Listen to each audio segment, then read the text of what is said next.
Ya no puedes hacer negocios y ganar dinero de cualquier manera, como era un poco la situación hace 15, 20 o incluso 10 años, ¿no? Entonces, en ese viaje, ¿no? Es verdad que hemos pasado por distintas etapas donde el mundo, ¿no?, empresarial ha ido utilizando conceptos pues para ir demostrando un poco esa agenda de transformación, ¿no? Y hoy, pues es verdad, ¿no?, que el concepto de propósito es el que está pues muy arraigado en la agenda, ¿no? Pero tanto o igual que hace 10 años empezó la responsabilidad social corporativa, o otros anclas que yo creo que han servido pues para eso, ¿no?, para demostrar la necesidad de cambiar.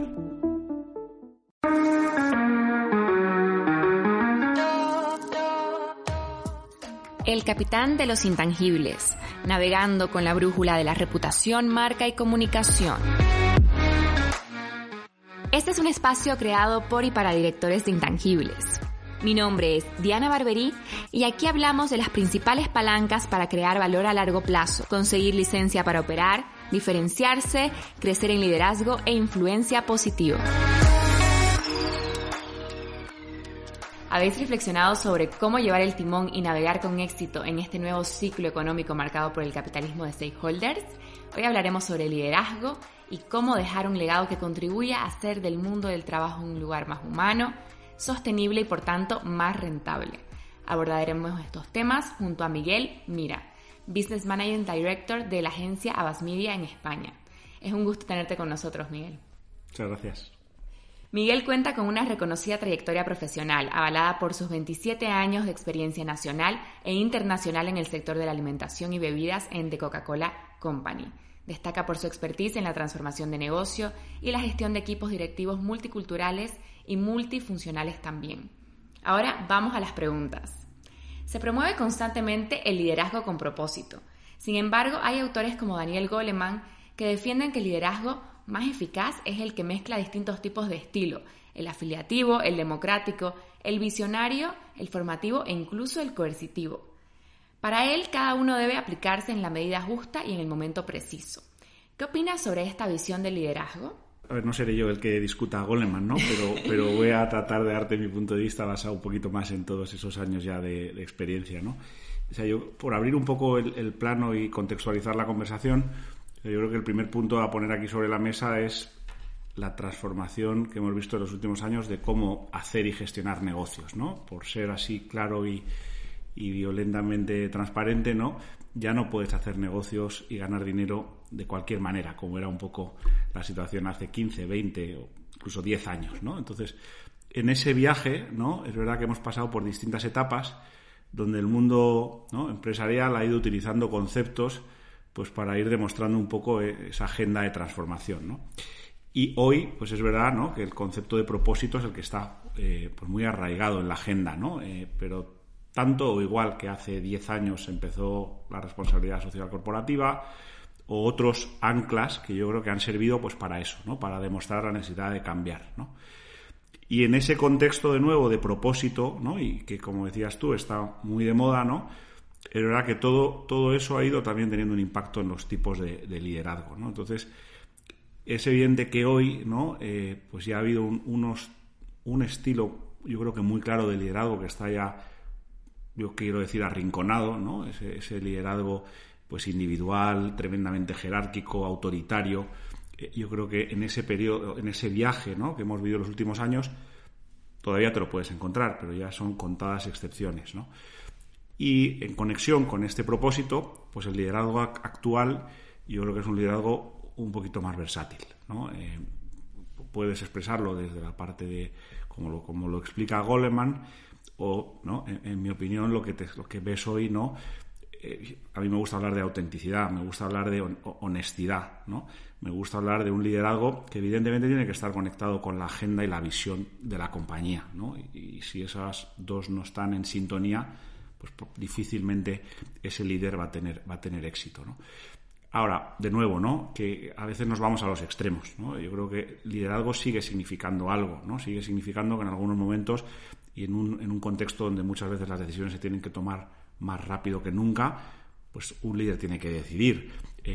es verdad que en otros momentos tienes la posibilidad de involucrar muchísimo más a tus empleados y a la compañía. Entonces, yo sí creo, ¿no?, que al final hoy el liderazgo tiene distintas caras, tiene que saber un poquito adaptarse, y en ese sentido comulgo un poco con la teoría de Goleman, ¿no? Efectivamente, una cualidad muy importante que tienen los líderes más exitosos sería esa adaptación. Tomar decisiones rápidas y flexibles, como comentas, para afrontar cada situación de la mejor manera.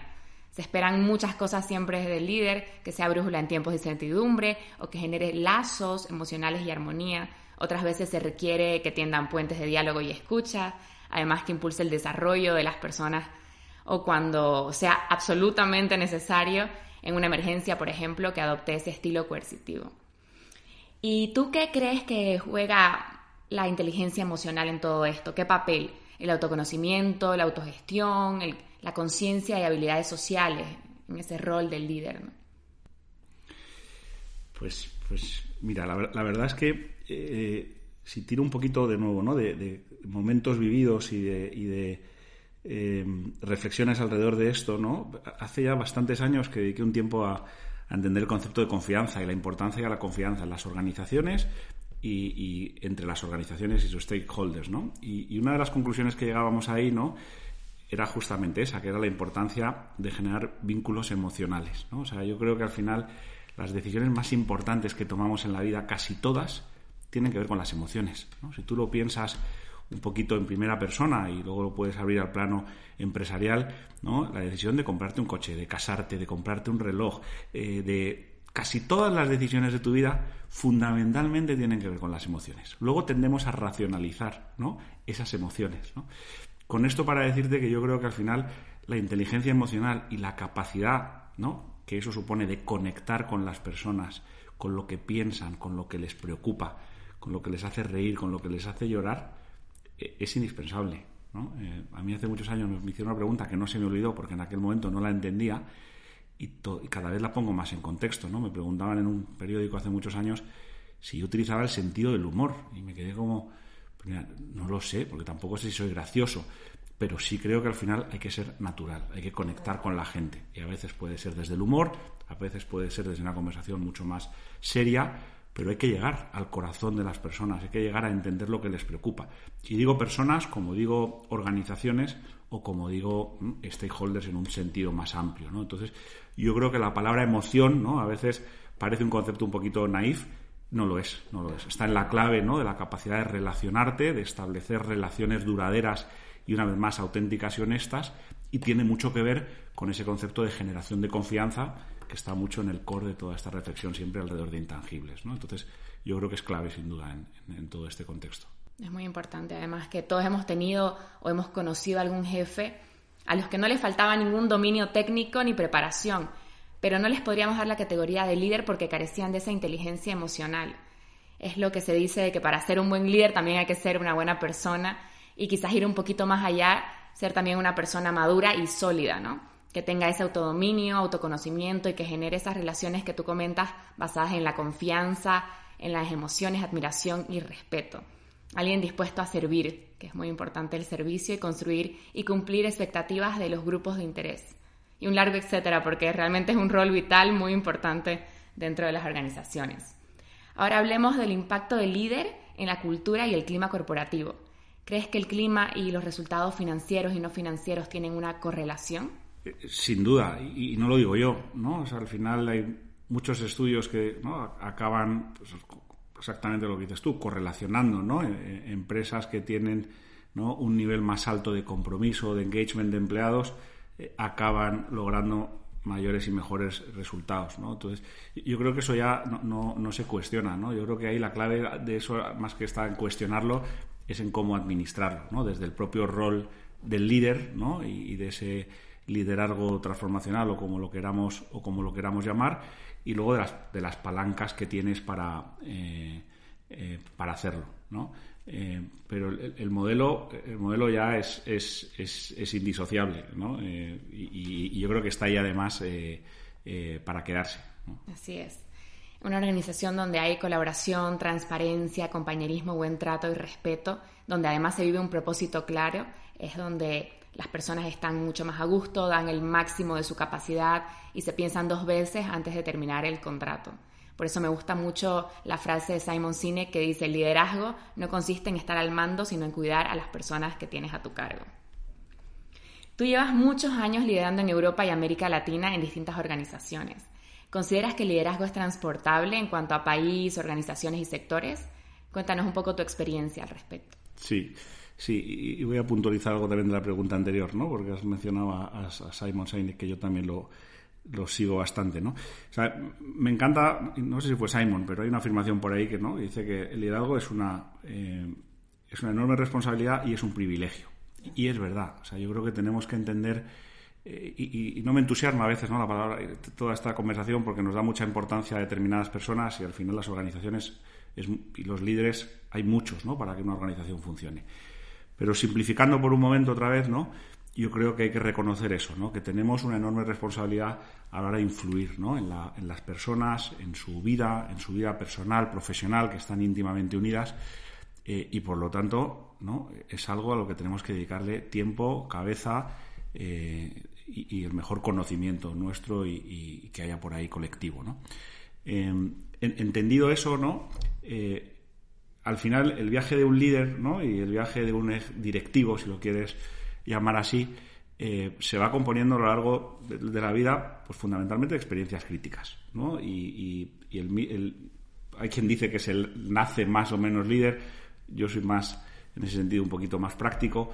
Creo que al final, ¿no?, yo he aprendido de muchos jefes cosas buenas, cosas que no me gustaban tanto y que quise desaprender, y al final de todas esas experiencias críticas, pues yo me he ido formando a lo largo de los años, ¿no? Es verdad que en ese viaje pues he tenido la suerte de trabajar muchos años en España, en Europa, con italianos, alemanes, franceses, ingleses, belgas, y somos todos distintos, y más recientemente en Latinoamérica, como decías, en México, ¿no? Entonces, ¿cuál es mi visión de liderazgo hoy en ese entorno y en este contexto, ¿no? Pues tiene 2 cortes, ¿no? Uno más desde la parte de capacidades, es decir, tú como líder te vas formando y vas aprendiendo a ser mejor líder, a tener más visión estratégica, a conectar esa visión estratégica dentro de la organización, a tener una mayor orientación a resultados. Yo creo que eso es un viaje, ¿no?, que casi, en el fondo, siendo un poquito provocador, a lo mejor hasta lo podrían en algún momento sustituir máquinas, ¿no?, porque es inteligencia ¿no?, de negocio que vas absorbiendo y que va conformando tu ADN como líder. Ahora, eso, sin ponerlo en el contexto de la cultura de los países y de adaptar un poquito ese modelo a dónde estás, ¿no?, puede ser un error garrafal. O sea, puedes fracasar estrepitosamente, ¿no? Yo creo que en España, por ejemplo, ¿no?, tendemos a cometer errores habituales muchas veces en organizaciones que tenemos rol ibéricos. Vemos a los portugueses que están al lado nuestro como españoles, perdonad que lo diga así, pero pensamos que nos entienden, que hablan castellano, que tenemos una cultura más parecida a lo que luego realmente es. Y si no tenemos cuidado, hay muchísimos matices que nos perdemos, que cuando queremos influir en la cultura y en organizaciones en Portugal, nos cuesta, y a ellos con nosotros, ¿no? En México me pasó un poco lo mismo. En México la suerte que tienes, ¿no?, es de llegar allí y que alguien te diga: párate un momento, ¿no? Tienes que entender la cultura de México, tienes que entender cómo nos ven a los españoles, tienen que entender cómo la forma en la que hablamos los españoles resulta a veces tremendamente asertiva, directiva, tanto que parece que le estamos regañando. Entonces, la verdad es que te sorprende, ¿no?, cómo tienes que moldear toda una serie de cosas para poder tener éxito y desplegar esas capacidades, ¿no?, directivas que a lo mejor has ido acuñando a lo largo de los años, ¿no? Por lo tanto, en resumen, yo te diría que mi experiencia de esto es que el líder se va formando a lo largo de los años, pero el éxito hoy, especialmente en entornos, ¿no?, tan diversos culturalmente o con perfiles muy distintos, porque no tiene lo mismo estar en comunidades de ingenieros o ahora pues en una agencia de medios o más cercano al mundo creativo. El éxito radica un poco en la capacidad de adaptarte también a ese entorno, ¿no? Si el líder no tiene esa flexibilidad, las posibilidades que tiene de fracasar yo creo que se multiplican, ¿no? Exacto, es que es muy importante entender la cultura, el contexto también, y adaptarse, como decíamos, es imprescindible para un buen líder.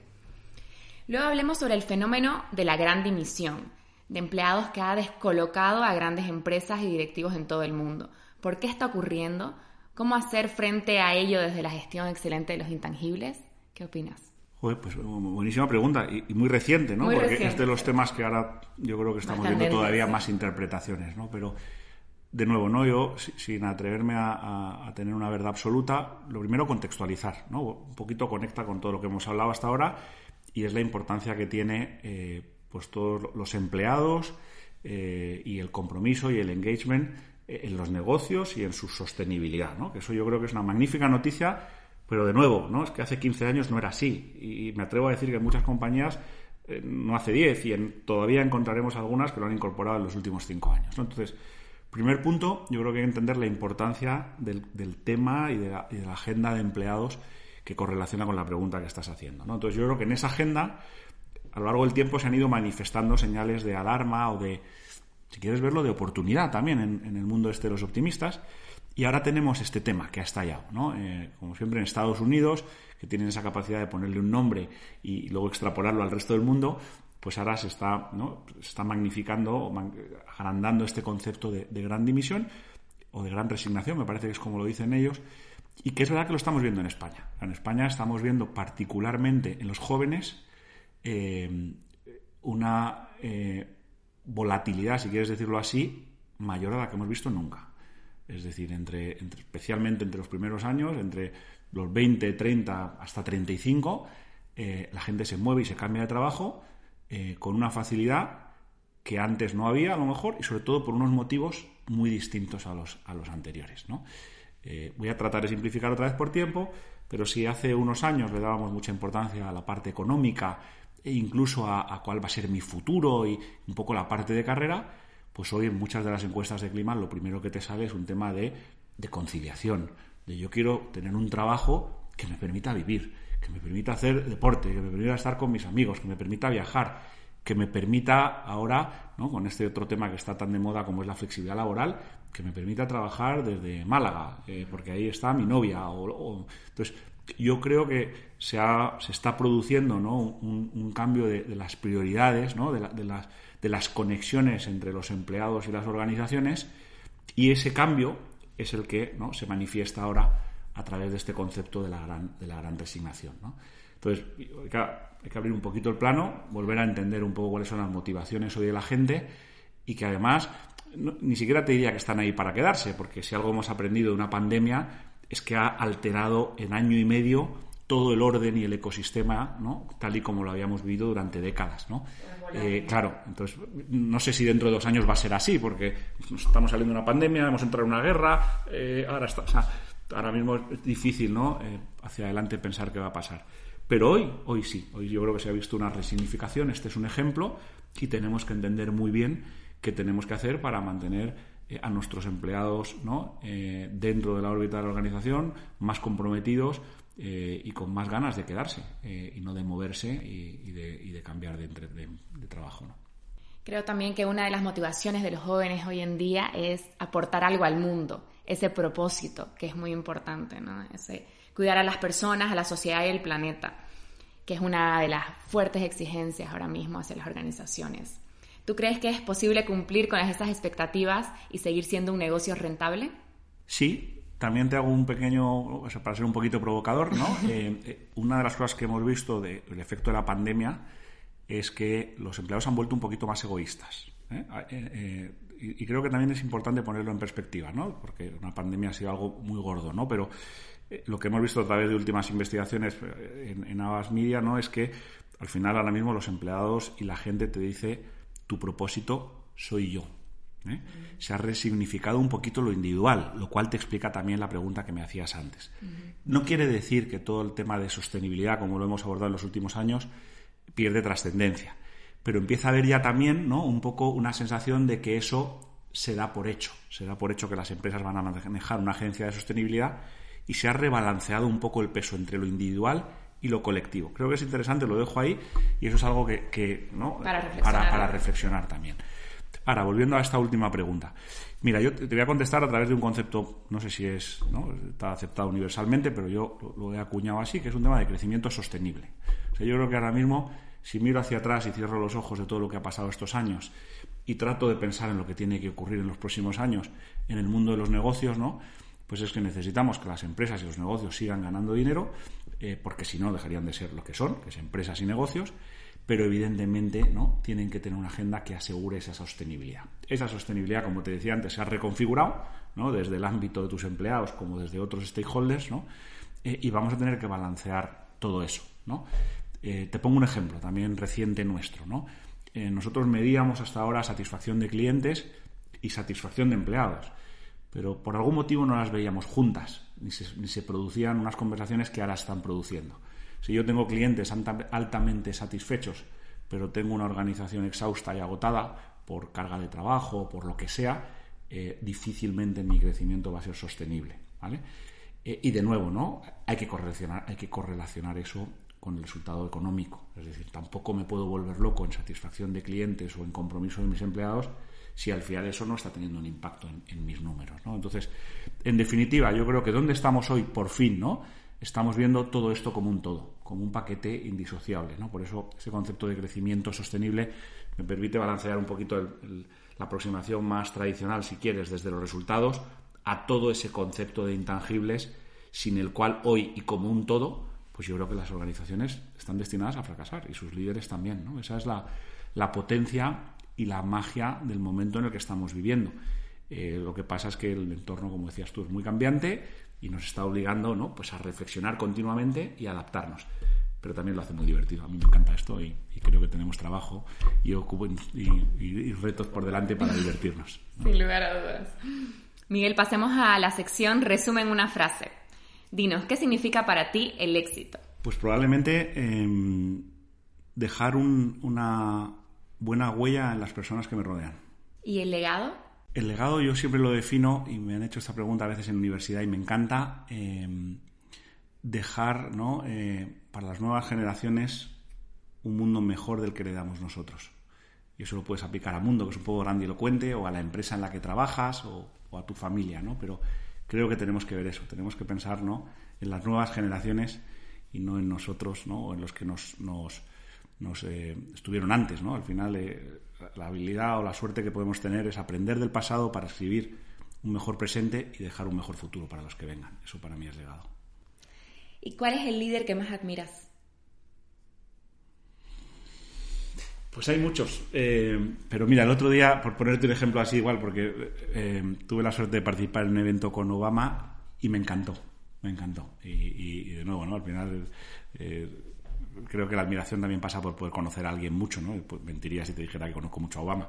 Pero es una de las personas que, desde su posición de presidente de los Estados Unidos, yo creo que marcó una impronta en todos. Y el otro día, subido en un estrado, parecía todo menos un presidente de Estados Unidos, ¿no? Desde la cercanía, desde la humildad, desde las cosas que dijo alrededor de muchas de las preguntas que has hecho hoy, ¿no? Dijo una frase que de estas que no se te olvidan, ¿no? Decía: yo goberné Estados Unidos no pensando en el presente, pensando en el futuro. Si yo me pongo a pensar solamente y actuar en el corto plazo, no soy un presidente de Estados Unidos, ¿no? Entonces conecta un poco con tu pregunta anterior del legado y tal, ¿no? Me pareció esa capacidad que un presidente de Estados Unidos te diga en una frase algo tan potente como eso, ¿no? Es decir, es cierto, ¿no? Al final la agenda y todos los proyectos y los planes de Estados Unidos pues tienen que ser a mediano y largo plazo, ¿no? Lo cual también a veces es incompatible con la presión que tienen los políticos por los votos y todo ese rollo, ¿no?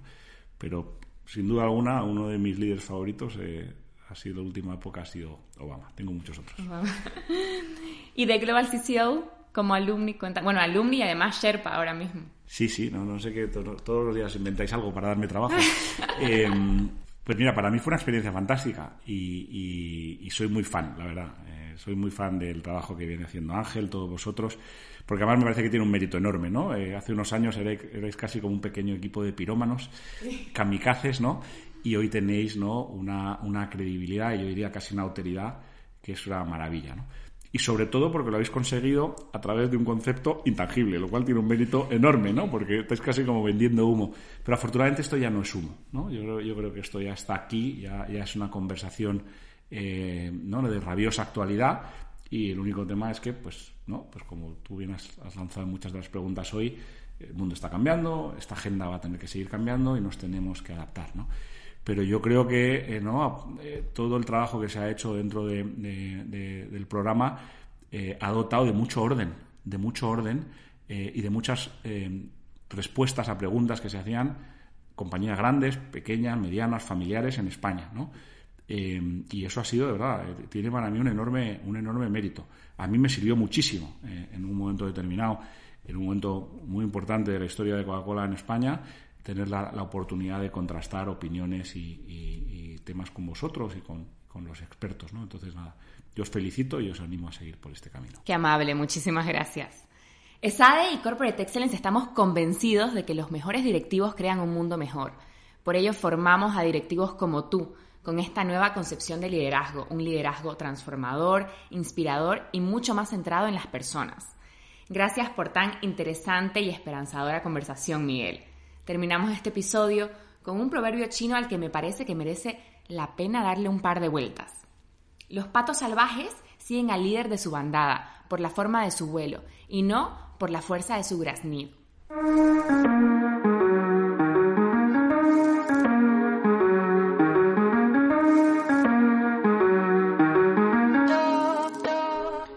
Gracias por escuchar este episodio del Capitán de los Intangibles, segunda temporada. Si quieres conocer más sobre The Global CCO, te invitamos a visitar nuestra web www.corporateexcellence.org.